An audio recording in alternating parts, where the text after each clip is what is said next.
있습니다. 그 발음이 안 나와요.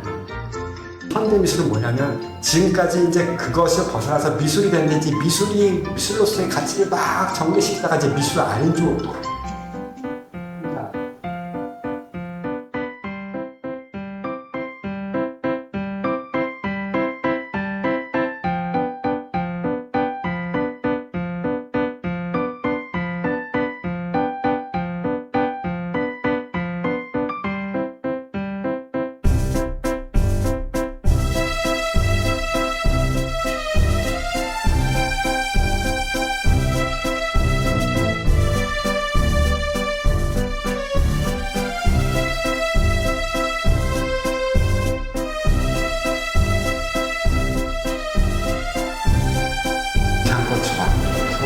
중요한 것은 어떠한 장소에 어떠한 형태가 있는가, 자리를 잡는가, 요거 자체가 또 중요한 거예요. 근데 여기서 항상 이 플레이싱 한다는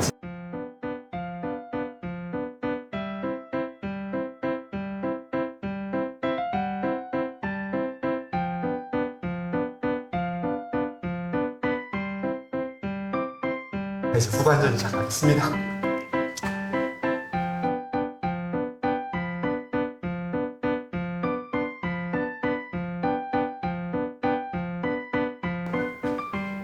이 그림이 현대적으로 보이시죠? 현대적인 그림입니다. 이 그림을 그린 사람은 모리스 드니라고 하는 사람이에요. 모리스 드니를 모르시면 프랑스의 상징주의하고 나비파의 화가라 보시면 되는데 약간 인상주의보다 조금 늦게 나오긴 했어요. 근데 하면서 요즘에 그 책이 유명한데 펠리스 발로통이라고 하는 사람의 자서전이 이번에 나왔더라고요. 책방에 제목이 위험한 남자인가 그래요. 화가 자신이 좀 여자들한테 좀 위험했던 사람인 것 같아요. 한 번도 위험해 본 적이 없는 저는 잘 모릅니다. 그게 어떤 게 위험한 건지. 하지만 이제 그 사람하고 같이 활동을 했던 어떻게 보면 선배 격이었던 사람이 모리스 드니였고요. 이 사람의 그림은 뭐 아주 좋게 평가를 받긴 하는데 이 사람의 그림도 더 평가받는 게 이 사람의 화론이에요. 그러니까 자기 그림에 대한 일종의 그 주장이죠. 그러니까 나는 어떤 식으로 세상을 보고 그림을 그린다. 이 사람이 뜻밖의 말을 합니다. 어떤 말을 하냐면 그게 뭐 풍경화가 됐다, 사람을 그렸다, 어떤 풍속화가 됐다.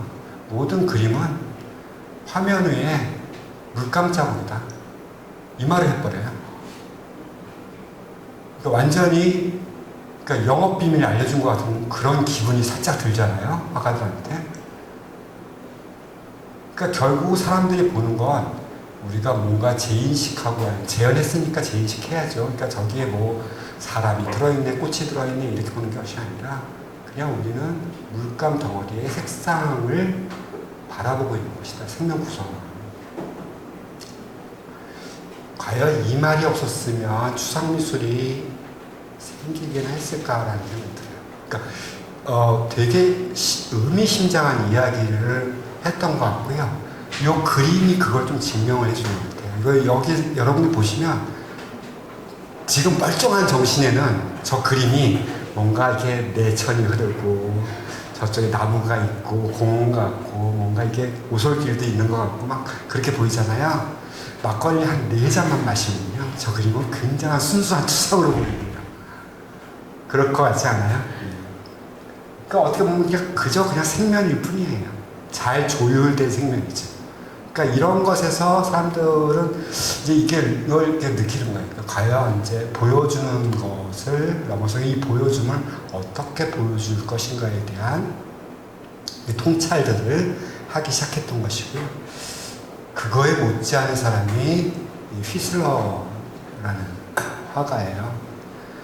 저는 이 그림을 처음 봤을 때는 웬 고전주의라고 생각했는데 이 사람은 고전주의 화가도 아닙니다. 사실은 엄격하게 말하면 모리스 드니보다도 훨씬 더 진보적인 사람이었어요. 이 사람은 이 사람의 그림을 전시를 했을 때 어머니의 초상이라는 제목을 걸려고 했어요. 모르는 사람들이. 네 엄마 그렸네 하면서 걸려고 했는데 이 사람은 그 제목을 싫어했어요. 화가가 어떤 거냐면은 흑색과 회색의 컴포지션이에요.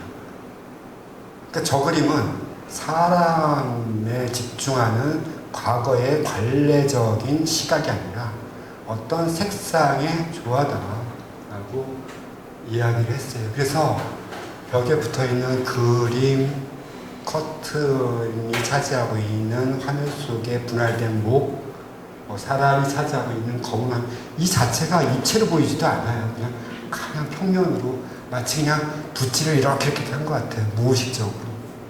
이 전체, 물론 사람의 얼굴이 있기 때문에 이 자체가 하나의 사람의 몸통아리처럼 보이긴 하지만 그저 하나의 생명이었다. 그리고 이런 생명 분할들을 굉장히 정교하게 따져서 여기서부터 여기까지, 여기서부터 저까지, 여기서부터 여기까지, 여기서부터 여기까지 이 생명 분할을 잘 보시면 앞으로 몬드리안이 나와요. 이게 조금 더 극단적으로 흐르면 몬드리안이 되는 거예요. 그래서 휘슬러가 미술사에서 왜 저 사람을 중요하게 바라보는지가 거기서 나옵니다. 그러니까 이것을 모르면 미술사들은 각기 개별적인 화가들의 활동에 불과하지만 저런 의미 연계상을 딱 연결시켜버리면 개통과 계보가 생겨버려요. 몬드리안이 나올 때까지 재를 거쳐서 재까지 올라가는구나라고 하는 이런 계보들이 이렇게 형성이 되거든요. 근데 그 계보들을 형성할 때 이 계보들이 이렇게 갈 때 가는 운동 선언들을 무엇이 틀었는가? 바로 사람의 의식, 미켈란젤로가 말했던 의식, 모리스트리가 말했던 의식, 이런 의식들이 방향을 틀게끔 만들어줬다. 그 방향이 바로 여기까지 진행되어 왔다라고 말씀드릴 수 있어요. 왜 놀라세요? 좋게 놀라신 거예요? 아니면 허무하게 놀라신 거예요? 이거 모리슨이라고 연결시켜 보세요. 이거 파이프 아니다라고 써있죠. 밑에 파이프 그려놓은 거. 우리 원선생님 한번 읽어주세요. 프랑스 말 멋있게. 스시 네바 준비. 네, 그게 맞죠. 야, 박수 한번 칠까요? 제가 불어를 포기한 이유가 바로 이런 데 있습니다. 그 발음이 안 나와요. 가끔 술 먹고 감기 걸리면 비슷하게 나오긴 하지만. 그래요. 그러니까 이것은 파이프가 아니다라고 하면서 파이프를 그려놨어요. 아니면 파이프를 그려놓고 이건 파이프가 아니다라고 했든지. 이 모순의 봉착을 근데 모리스틴이는 알았어요. 내가 뭘 그렸다고 이것은 그냥 그림일 뿐이지 뭐가 아니라는 사실을 알았어요. 그림이 그림이어야 되지, 그림이 뭔가 어떤 사물과 연관, 사건과 연관되어 무슨 어떤 사실적인 것과 연관되어 있는 그것이다라고 하는 것들을 끌어버리지. 그림은 그림일 뿐. 그림은 내 세계고 그 내 세계는 현실과 무관한 세계고 그 다음부터 중요한 것은 현실과 무관하기 때문에 나는 이 그림 위에 창조주야. 나의 여기가 권력자야. 내가 하는 작품 세계에서. 그러니까 나는 독재자야, 그림 속에서는. 그러니까 예술에서 이런 어떤 생각들이 슬슬 올라옵니다. 그리고 그것을 지탱해 주었던 것이 바로 전시개념, 전시적 가치, 이런 것들이 이 사람이 그렇게 생각해도 가능할 정도로 뒷받침을 해줬던 거예요. 그래서 얘가 나올 수 있는 환경이 마련이 되어 있었던 거죠. 네, 뭐 쟤도 마찬가지 않겠지만. 근데 저는 어떤 미술 평론하시던 분이 이걸 썼는데 이 아름다운 곡선의 취향이라든지 이런 식으로 썼어요. 저는 동의했어요. 얼마나 아름다운 곡선이에요. 이게 서 있었다면 별로 의미가 없었을 텐데 눕혀놓으니까 원래는 물이 위에서 들어가야 되니까 이게 위로 가겠죠? 저쪽이 밑으로 깔렸어야 되는 거예요. 예. 그래야지 여기를 물 빠져서 나갈 테니까, 그죠? 이렇게 해놓으면 좀 힘들어지겠죠, 뭔가? 기능상으로 이걸 세워놨어야 되는데, 일부러 이 사람은 눕혀놨어요. 아마 눕혀놓은 게 가장 최소한의 그나마 양심적인 예술적 행위가 아니었을까. 마치 이렇게 눕혀놓으니까 달라진 거예요. 왜냐하면 이것을 파는 사람은 세워서 전시해놓고 팔았을 거예요. 그죠? 근데 눕혀놨단 말이에요. 그 한 끗 차이가 전시장에 와서 예술작품이 되게끔 만들었던 결정적인 차이라는 거예요. 거기다 누가 파는 사람이 자기 사인해서 팔겠어요. 하지만 자기 사인을 했어요. 근데 이제 사인은 자기 이름을 넣지 않았습니다. 그러니까 이 뒷장을 넣은 게 아니라 뮤이라고 하는 이상한 이름을 넣었어요. 그리고 또 어떤 그 사람은 또 이걸 이렇게 해석을, 그러니까 자꾸 사람들은 어떤 걸 보면서 자꾸 해석을 하려고 그래요. 과거의 철학자들은 해석하지 말고 판단 유보하라고 했고, 수잔순사도 이제 해석 그만, 막 이렇게 얘기를 했지만, 사람들은 자꾸 해석을 해요. 그러니까 여러분들이 가지고 일상을 살아가면서 어떤 사람을 만났거나 어떤 맛있는 음식을 경험했거나 무슨 좋은 어떤 것을 보았거나 하는 것이 그 자체가 아니라 그 자체에 대한 나의 주관적 해석으로 기억된다고 사람들은 이야기를 합니다. 그래서 그런지 몰라도 두 아줌마가 같은 드라마를 어저께 저녁에 봤는데 아침에 전화하는 거 보면 틀려요. 달라, 둘이 얘기하는 게. 그러니까 그 해석상의 차이가 생긴 거예요. 그래서 해석이 무섭습니다. 사람이 잘못 해석해 놓으면요. 잘못 해석해 놓은 것이 자기 머릿속에 들어가면 그것이 해석이 아니라 도구마가 돼버려요. 그게 사람을 움직여버리는 거예요. 그러니까 해석을 아무리 잘해도 해석은 원래 사건이 가지고 있었던 그 객관성을 담보할 수 있는가 없는가에 대한 문제를 철학은 계속 제시를 해요. 근데 요즘 사유가 이렇게 복잡해졌습니다. 아무튼 이것도 그런 식의 사유에서 한 번씩은 살펴볼 수 있겠다 생각을 하고요. 또 미술의 계보로 따지면 또 예를 안 건드릴 수가 없을 것 같아요. 여러분들 이 작가 이름은 클래스 올덴버그라고 하는 사람이고요. 이 올덴버그의 작품은 한국에도 꽤 있습니다. 여러분들 뭐 그냥 공짜로 보시려면은 그 청계천 앞에 동아일보사 옆에 가시면 인도양 소라라고 해서 파란색, 빨간색 이렇게 쭉 서 있는 소라가 있어요. 그거 이 사람 작품입니다. 오세훈의 작품이기도 하고요. 좀 뭔가 좀 이게 개운치 않은 것들이 좀 있어가지고. 이 사람은 팝 아티스트고, 그러니까 주로 어떤 사물들을 가지고서 장난을 해요. 사물을 그대로 베끼기도 하지만 그대로 베끼는 것이 아니라 얘는 그냥 가져왔고요. 그러니까 딱 저거 옮기는 픽업 트럭 값 정도 지불했으면 딱 끝났을 그 정도의 것이었지만 얘는 좀 재료를 사서 뭔가 만들긴 했어요. 그러고 나서 붙여진 이름이 소프트 스컬프처라는 거예요. 저는 여기서 여러분들은 이런 얘기할게요.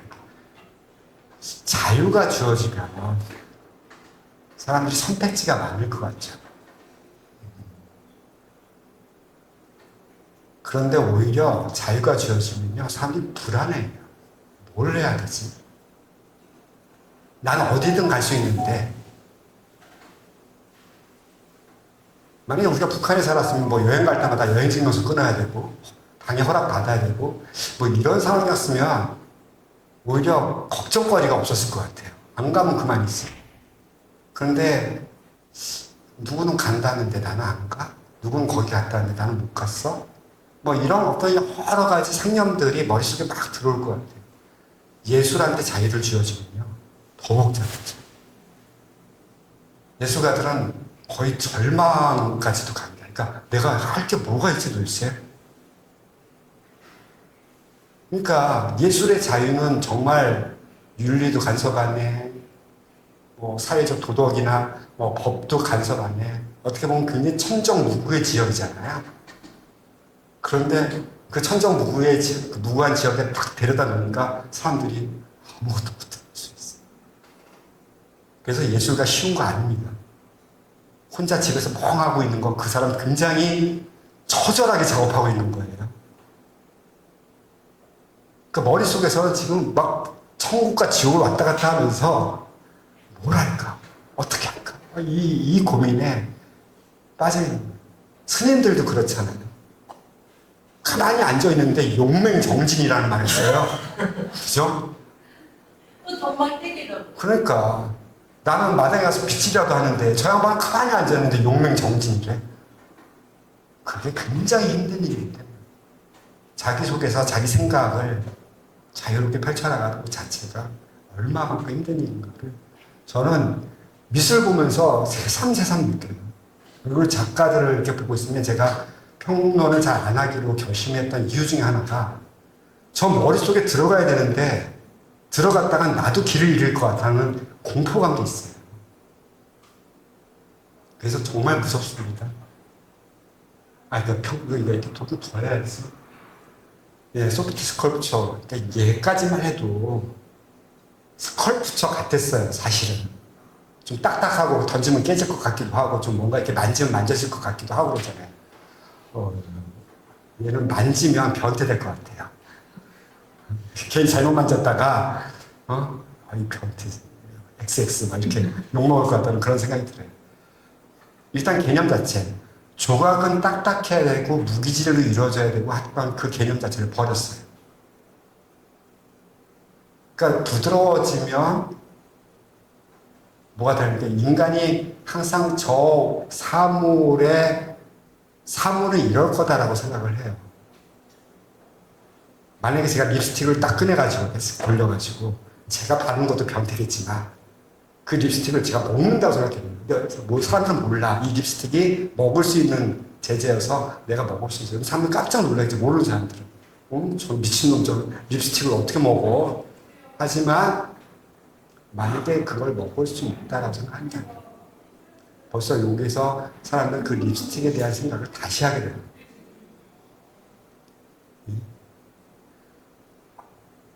저는 코미디언 중에서 이런 거가 있어요. 무슨 이상한 거 들고 나서 사용법, 이거 사용법이 있는데 무슨 이걸로도 사용해도 되고 다른 방식으로도 사용해도 된다.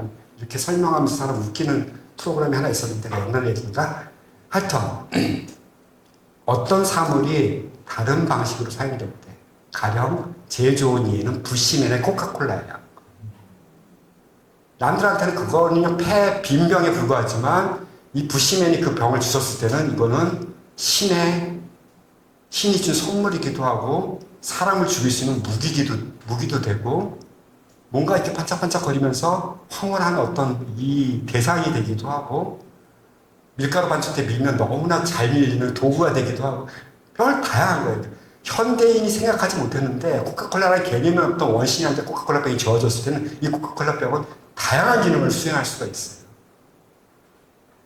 예술작품이 만약에 그럴 수 있다면 어떻게 될 수 있을까? 그러니까 이 올덴버그는 그렇게 생각했던 것 같아요. 그러니까 저 형태만 남기고 딴 걸 다 바꿔보자. 그랬을 때 사람들은 어떤 반응일까? 어떤 느낌일까?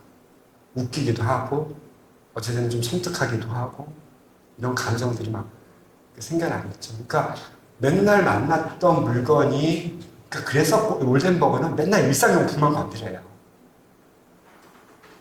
그러니까 사람들이 아는 거 뻔히 너무나 잘 아는 거를 가져와서 묘하게 틀어버리면 갑자기 세상이 달리 보이기 시작합니다. 이것도 전시장 이렇게 가능합니다. 저는 이거를 가지고 페북에다가 썼어요. 제목을 뭐라고 붙였냐면 완벽한 무용지물이라고 붙였어요. 그러니까 뭐냐면 아까 제가 쓰임새에 대해서 얘기를 했잖아요. 어떤 사물이 달리 쓰일 수 있다는 거. 얘한테 화장실에 일을 할 수 있겠어요? 예. 사실 굉장히 힘들 거예요. 앉아있기조차도 힘들 거예요. 푹 주저앉으면. 예. 그런데 저는 되게 단순해요. 그러니까 우리 탁자, 의자죠. 영어는 호커라고 이거는. 탁자에다 자전거 앞바퀴 띄워가지고 붙였어요. 조형적으로는 조합품이 될 수 있다라고 생각을 했어요. 가능하죠. 뭐 현대미술에 자유가 주어진 만큼 가능성도 넓어졌으니까 그 가능성만큼으로 생각한다면 얼마든지 예술작품이 될 수 있겠죠. 근데 저는 거기에 듀샹은 한 가지를 더 얹었다고 생각해요. 예술작품, 레디메이드라고 해요. 제가 써드릴게요. 듀샹은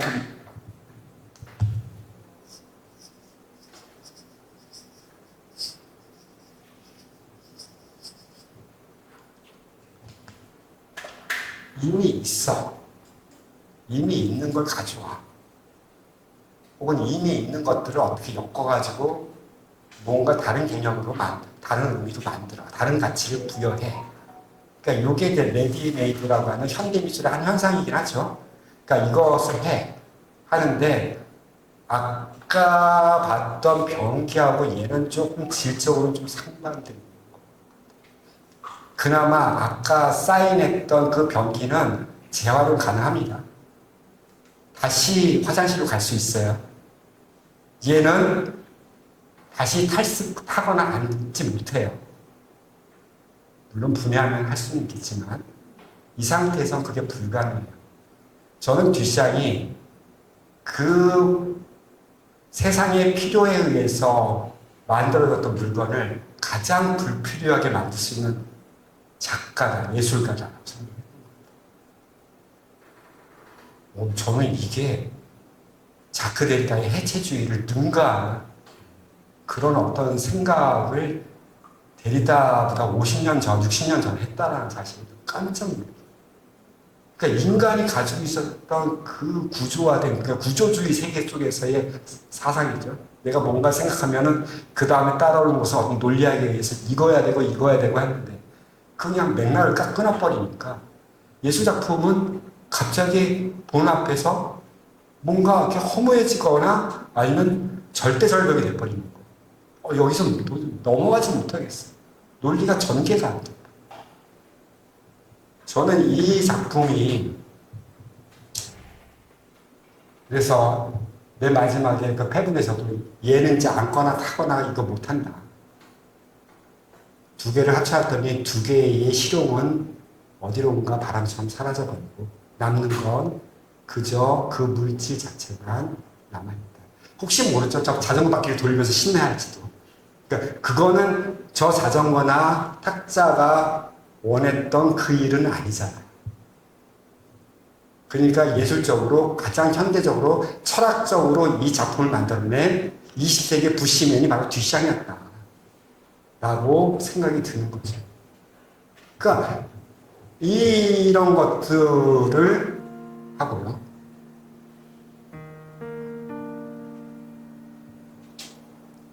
저는 이 사람도 말레비치입니다. 그 블랙 스퀘어라고 거의 듀샹과 비슷한 시대의 작품을 그리고 크랙이 좀 보이는데 이 크랙은 이제 물감칠하게 갈라져서 일부러 크랙 낸 거 아닙니다. 원래는 이제 빤빤하게 검은색이었어야 됐어요.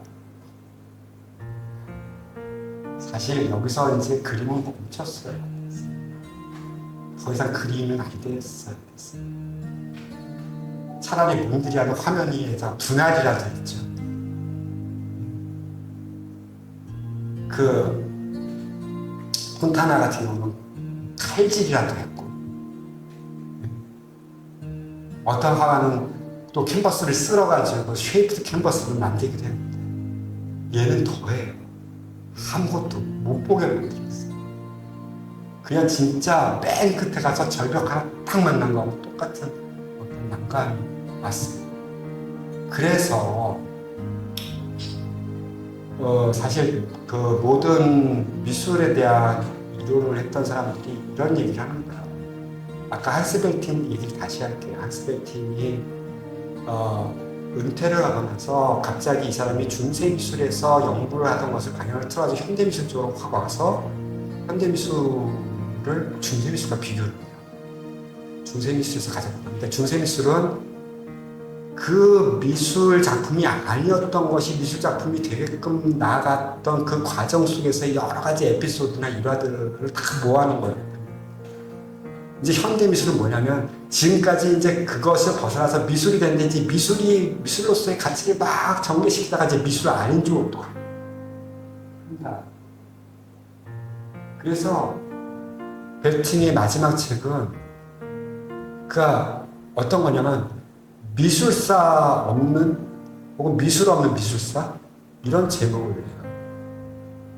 그리고 더 중요한 것은 이 벨팅의 영향을 받았던 또 한 사람이 있습니다. 아서 난토라는 것 같아요.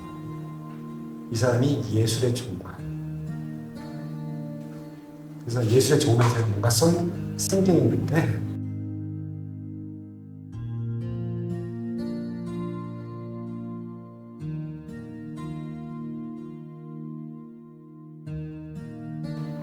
처음에 문학에서 그런 얘기를 많이 했어요. 작가의 죽음이라는 얘기 들어보셨어요? 온 세상에 글 쓰는 작가들은 다 자살했대요. 작가의 죽음. 그러다 근데 그 말이 연극했던 한스 아르토가 관객의 죽음이라는 것도 얘기했었어요. 근데 저는 여기서 김정락 인용 작품의 죽음, 작품이 없어 이제. 관객하고 작가를 있는데 작품이 없어. 이럴 경우도 가능한가? 예, 가능했다. 그러니까 이런 시대가 온 거야. 그러니까 셋이 이렇게 트라이앵글처럼 딱 엮어서 산발이처럼. 지금까지 미술이든 어떤 예술이 그래요. 작가, 작품, 관객 이 세 가지의 산발이로 서 있어야 되는데 뭐가 하나 빠질 수가 있다는 거예요. 그러니까 이런 체제로 넘어갈 수도 있겠다.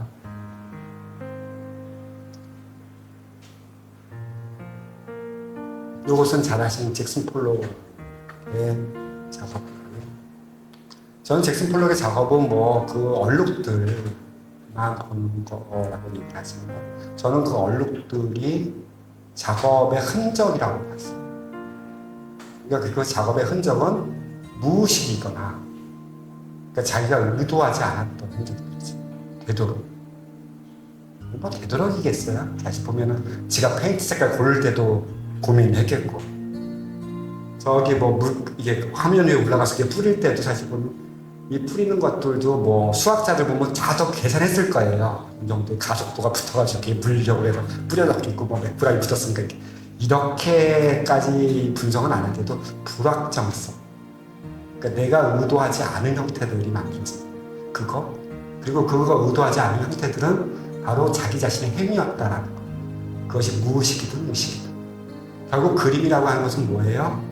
자기의 흔적이 남는 거예요.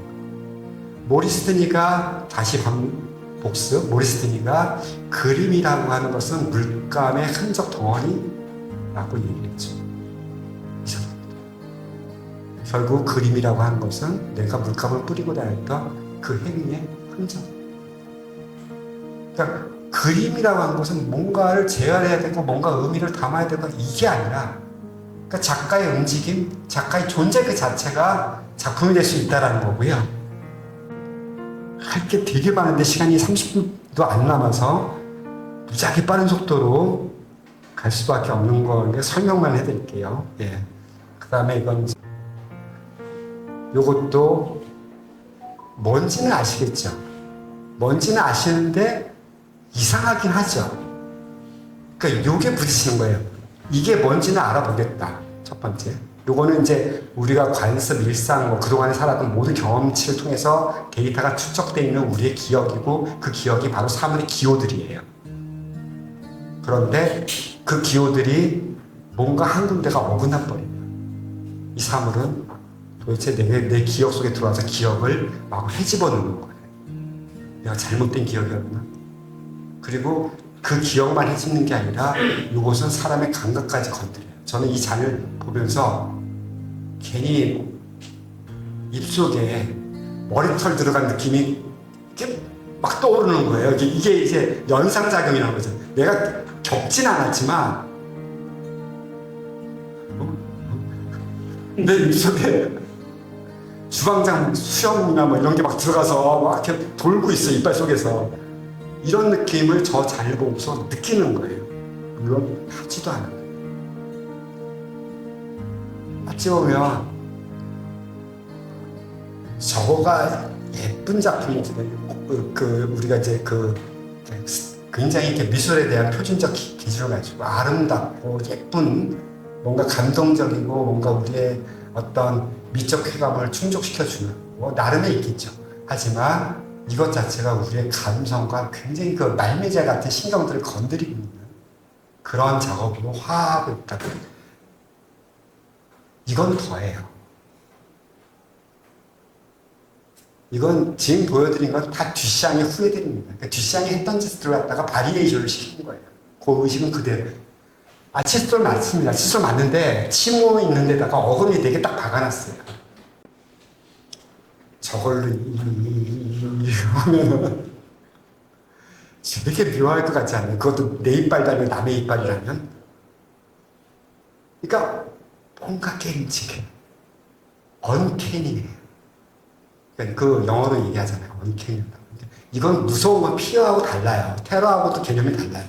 그러니까 즉각적으로 무섭거나 즉각적으로 뭔가 경악하거나 놀랍거나 그런 건 아닌데 보면 볼수록 기분 나빠. 이런 것들. 그러니까 이런 것들이 버젓이 전시가 됐다. 그리고 이거는 피에로 만촌이 자기 똥 저걸 60개나 싸가지고 깡통에다가 잘 보관한 다음에 통전을 해가지고 60개가 다 팔렸어요. 저 미술관마다 웬만한 유수미술관에 하나씩들 다 보관돼 있고요.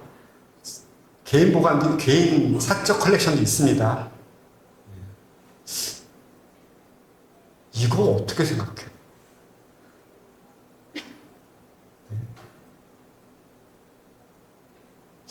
또 이렇게 잠깐 넘어가서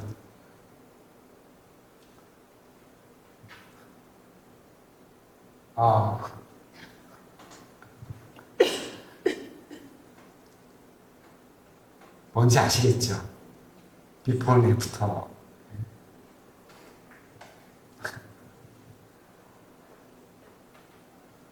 이제는 물론 이제 전시장조차도 이제 바깥으로 튀어나와요. 그러니까 이 사람들이 이제 퍼포먼스라든지 해프닝이라든지 뭐 이런 것들을 해가면서, 그러니까 작품이라는 게 남는 게 아니에요.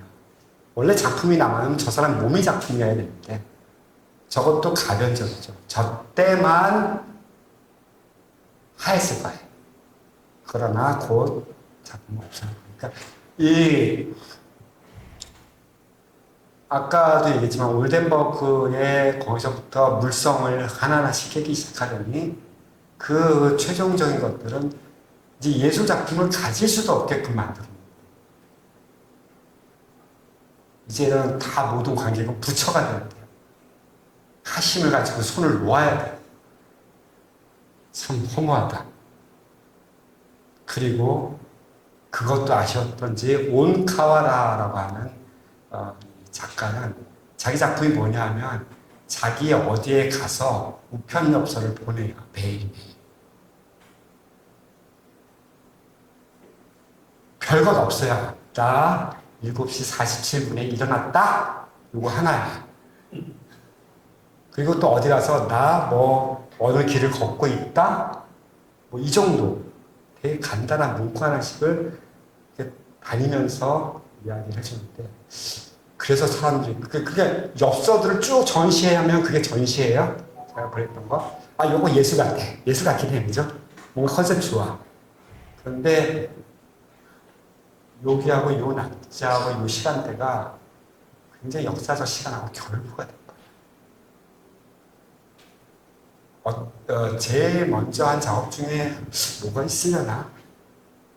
이건도 넘어갈까? 하여튼 어떤 거 있을까 있으냐면, 혹시 그 일본에서 자기 배 찔러가지고 자살했던 일본의 소설가 하나 있었죠. 금각사 쓴 소설가. 누구죠, 이름이? 예? 예, 예. 하여튼 그 이름이 되게 예, 원래 굉장히 구구주의자 그 사람인데 그 사람이 죽은 그 날짜 그 시각에 옹카라와는 자기가 플로리다의 어떤 호텔에서 아침밥 잘 먹었다. 근데 그 시간대가 딱 그 사건 때하고 겹쳐 있는 그런 것들을 보내면서 그러니까 옹카라와는 그래요. 세상의 어떠한 역사적 사건이라든지 이변보다 나의 일상과 나의 것이 그냥 커플링 되는 그 상황들 이런 것들을 이야기를 하려고 그러고 그러니까 정작 중요한 건 포스트카드가 중요한 게 아니에요. 정작 이런 데이터나 날짜들과 겹쳐져 있는 것들의 어떤 연관성들 중요한 거고요. 다시 한번 미켈란젤로를 만나야 되는 시간이 또 왔는데 이것은 이제 요걸 통해서 볼 수가 있는 거죠. 코수스, 조셉 코수스라고 하는 그 유명한 세계 의자입니다. 지가 만든 거 하나도 없어요. 사전에서 그 체어라는 한국만 따와가지고 크게 복사를 했을 뿐입니다. 의자 하나, 미술관 의자 하나 갖다 놨을 거고, 미리 찍어둔 사진을 옆에다 걸어놨을 뿐이에요. 세계의 의자. 이게 바로 인간이 만나는 어떤 삶, 세 가지 양상이에요. 그런데 여기서 말하는 이 의자가 꼭 이 의자일까? 그러니까 여기서 말하는 이 사전으로 요건 개념화된 의자에 대한 설명이에요. 그죠? 그렇다면 요 세계는 미켈란젤로의 세계였어요. 요 세계가 물질적으로 튀어나와 그 사람들이 이렇게 의도해서 목적을 가지고 만들면 이해가 돼. 그런데 여기서 사진 혹은 그림이라는 예술적인 행위가 덧붙여지면 이해가 돼.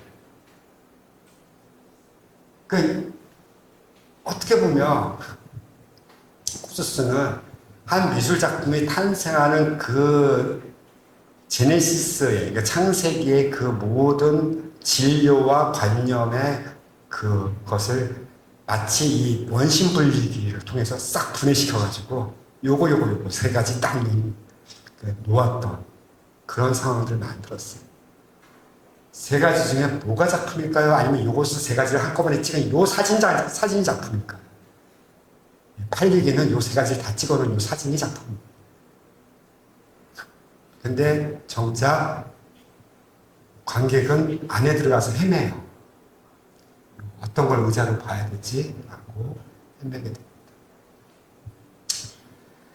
그래서 요세포스에 대한 것을 좀 그림이 몇 개 더 남아있고 시간이 없어서 계속 넘어가면서 혹시 시간 남으면 다시 돌아와서 설명을 해드릴게요. 요거 좀 해석 좀 해주세요.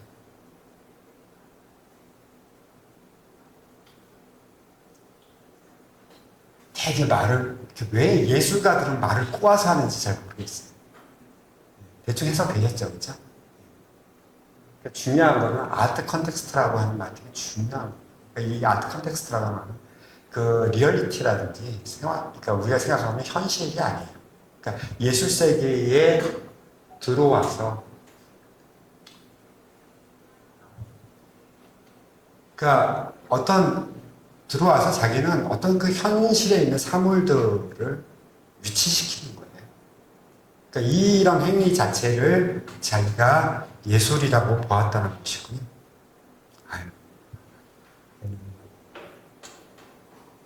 얘 보면 말레비치 이렇게 나올 수 있죠. 근데 말레비치는 아닙니다. 이 사람은 앨런 맥컬럼이라고 하는 사람인데요. 이 사람은 개념미술가예요. 그러니까 이 개념미술이라는 게 나타나는 게 되게 재밌어요. 이제 미술을 손으로 하는 미술이 아니에요. 여기서는 다 미술은 머리예요. 그리고 그 머릿속에 나타난 것을 잠깐 맛배기로 보여주는 정도가 그냥 미술 작품일 정도라고 생각이 들어요. 이게 제목이 뭐 100개의 대리미술? 대리회화? 뭐 이런 제목들을 가지고 있어요.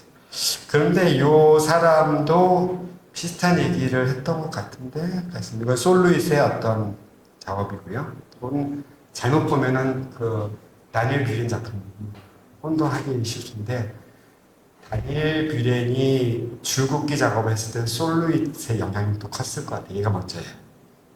그러니까 그런데 얘는 진짜 개념 미술인데 이뻐. 결과적으로는 굉장히 이뻐. 그러니까 다시 보면은 저는 이것이 개념 미술이라는 차원으로 얘기를 했던 것이 아니라 자체로 하나의 작품을 이룰 수 있는, 그러니까 개념 자체도 하나의 작품을 이룰 수 있는 어떤 단초를 보여줬다고 하고요. 솔루잇은 되게 그 단순한 작업을 했습니다. 그러니까 뭐 타일 그러니까 금속판 한 30개를 바닥에 이렇게 깔든지, 그러니까 그게 단순한, 그러니까 미니멀하기도 하고 컨셉추얼하기도 하고 그런 작업들을 했던 사람이고요.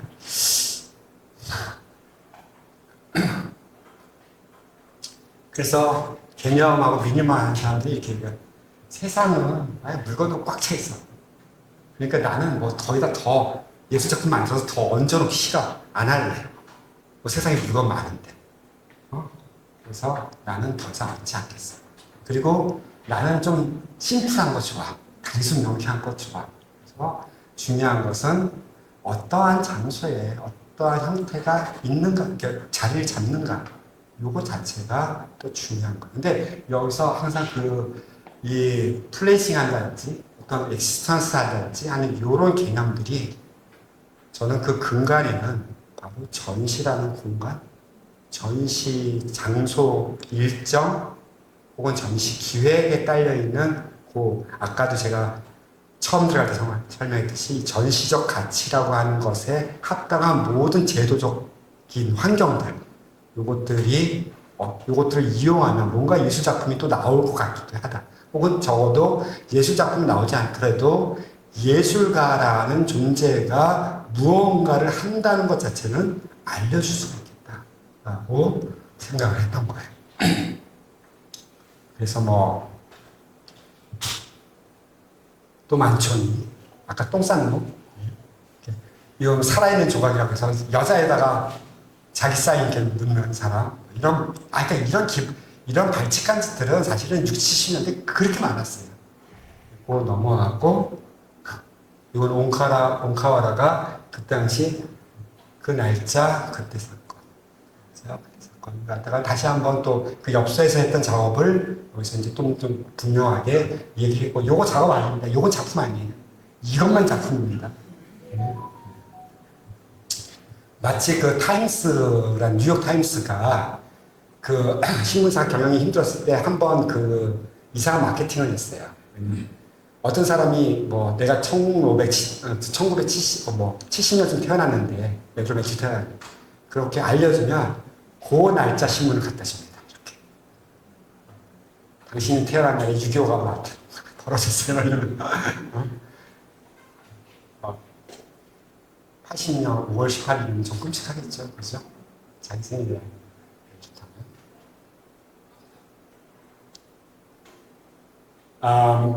그리고 이것은 제가 건축을 전공을 했기 때문에 사람들 미술사를 잘 가면 이제 건축 삽니다. 그렇기 때문에 이 건축 가지고 예술하는 사람들이 좀 있어요. 그 중에 하나가 고든 마타 클라우드라고 합니다. 마타라는 화가 아십니까? 초현실주의 그 유명한 마타. 잘 모르시는군요. 상당히 달릴만큼 유명했던 사람이에요. 그 사람의 아들은 아빠가 미술한다는데 재주는 좋았어요. 미술한다는데 미술 싫어서 아버지하고 이렇게 했으니까 싫어서 자기는 건축학과 갔어요. 그리고 건축학과 졸업한다면 미술 또 할래 했더니 또 프랑스 문학한다고 파리로 갔어요. 그렇게 공부했던 친구가 갑자기 나는 집을 부수는 건축가가 될 거야. 그래서 헌집들을 하나하나씩 얻어가지고 그 집에다가 칼질을 하든지 구멍을 내든지 해가지고 헌집 자체가 예술작품으로 화하는 작업을 합니다. 딱 중앙 한가운데를 큰 기계톱을 가지고 주머니 딱 썰었어요. 이 집은 이제 폐가가 아니라 예술 작품으로 남게 되는 놀라운 일이 벌어졌습니다. 거기다가 파리에 가면 목사님이 흐리세요. 네. 빈 집 하나 없어 이렇게 구멍을 동그랗게 기계로 뚫었어요. 그리고 요 앞에 다 벌려질 거거든요. 그리고 여기에 뭐가 세워지냐면 뽕피투 센터가 세워질 겁니다. 바로 이때가 71년인가 2년쯤 파리 비엔날레 때였고요. 이것을 뚫어놓은 이유는 앞으로 지어질 뽕피투 센터를 바라보라고 이렇게 연관되어서 지었다고 합니다. 그러니까 이 사람은 재미있는 건 뭐냐면 자기가 프랑스 문학 공부했다고 했잖아요. 그 프랑스 문학 공부하고 소르본으로 유학을 갔습니다. 그때는 소르본이었어요. 가서 누구를 만나냐면 데리다를 만나요. 그러니까 이 건축에 데리다의 해체주의가 딱 오케이 나는 짓는 거 아니야. 부수는 거거나 잘라내는 거거나 뭐든지 그것이 가지고 있는 집이 가지고 있었던 그 의미 자체를 나는 해체해버릴 거야. 그러니까 이게 개념미술이야. 그러니까 이렇게 남아있는 걸 사람들이 개념미술이라고 보는데 그것을 어떻게 바꿀 거야가 개념미술로 등장했던 거죠. 그러니까 아르만 같은 사람이 나오고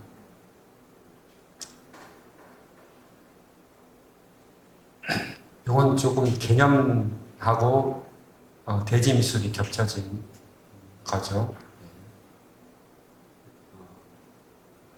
월터 드 마리아라고 하는 뉴멕시코에서 활동했던 대지미술 작가인데요. 그 뉴멕시코의 번개 잘 치는 곳에 들판에다가 한 2, 3만 평 정도 땅을 얻어가지고 그 알루미늄 봉을 갖다가 약 4, 50m 간격으로 쭉 꽂아놨습니다. 그래서 그 전체 넓이가 한 3헥타인가 4헥타쯤 되는데 비 오고 번개 치는 그 기상예보를 딱 받으면 사람들이 여기서부터 한 1km 정도 떨어져 있는 곳에 관객석이 있어요. 거기 가서 앉아있으면 번개가 수없이 떨어집니다. 그래서 이 사람이 이것을 작품을 라이트닝 쇼라고 그리고 이제 자연과 결합되어 있는 예술이라고 할 수 있는 거죠. 그러니까 요거는 전 보면은 요건 이제 개념 미술에서 빠져나와서 그 개념을 가지고 어떻게 또한 다른 어떤 현상을 자연 현상을 예술 작품 속으로 끌어오는 일을 했는가. 네, 사진으로 찍어놓은 거예요. 예. 저희 가서 이렇게 만지고 있으면 안 돼요. 죽어요. 그리고 결국은 너무 개념에서 가장 가까운 존재는 글자예요. 문자예요.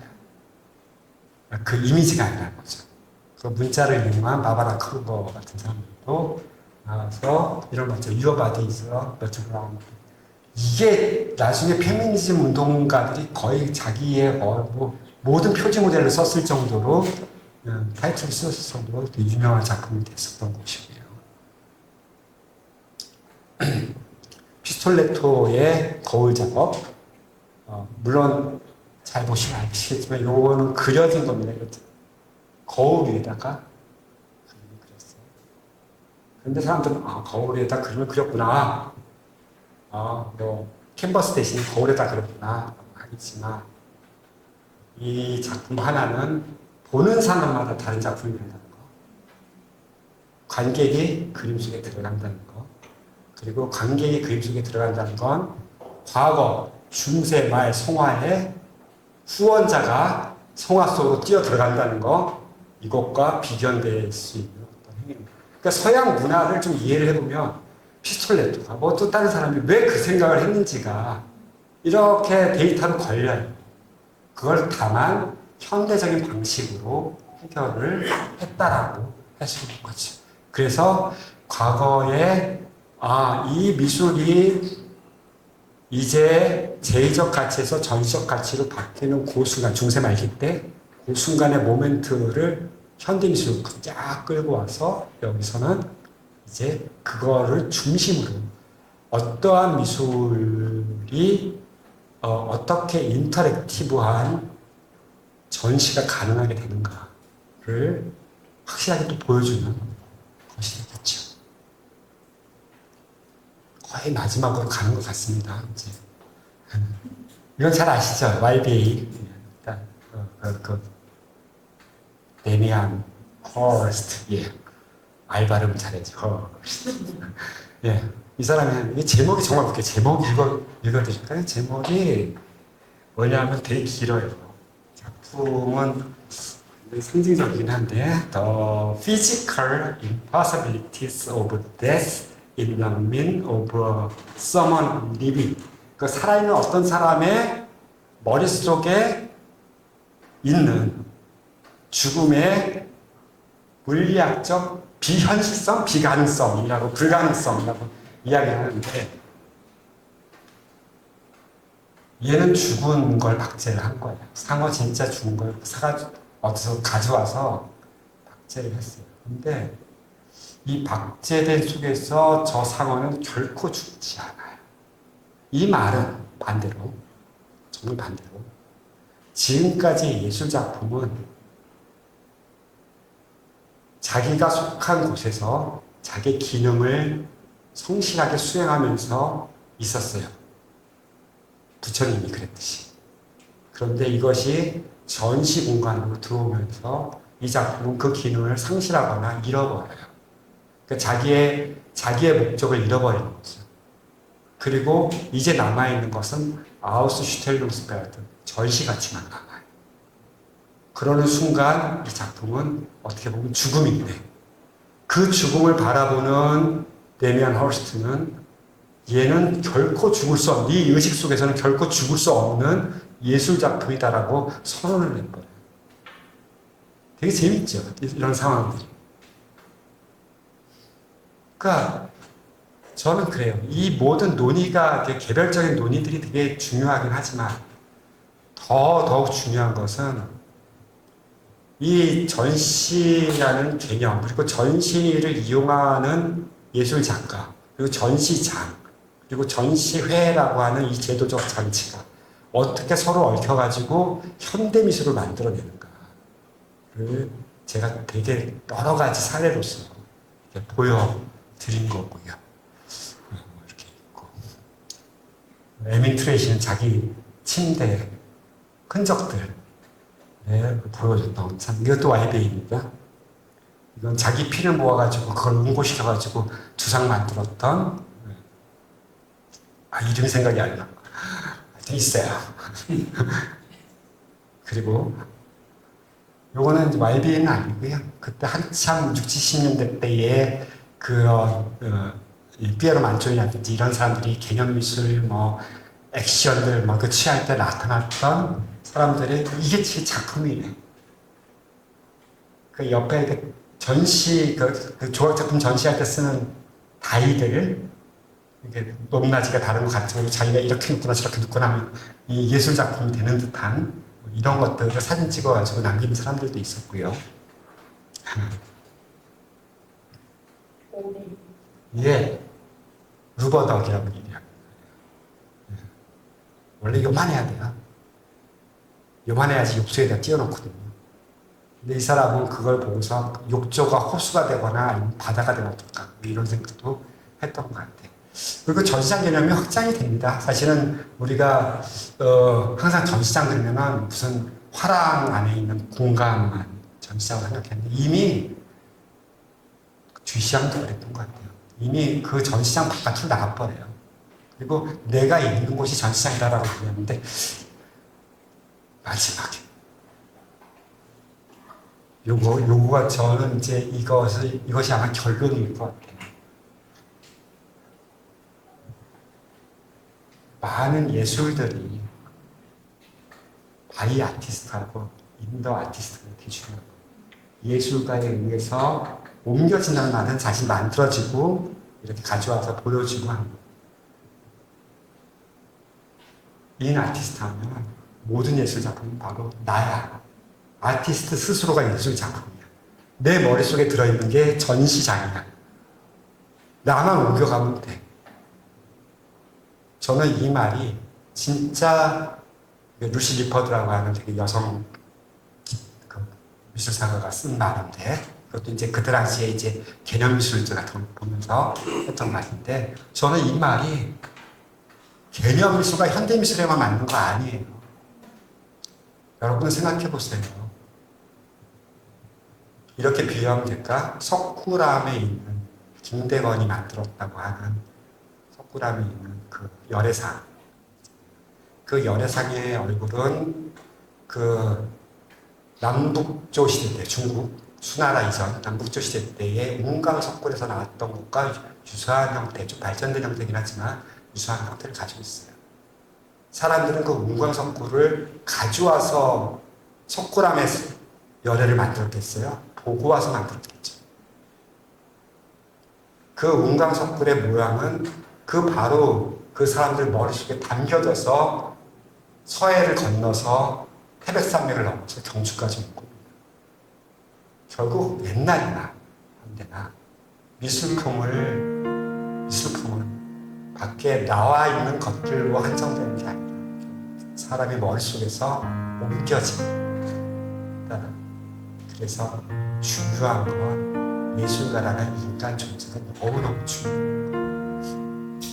그래서 이 결론으로 끝내겠습니다. 고맙습니다.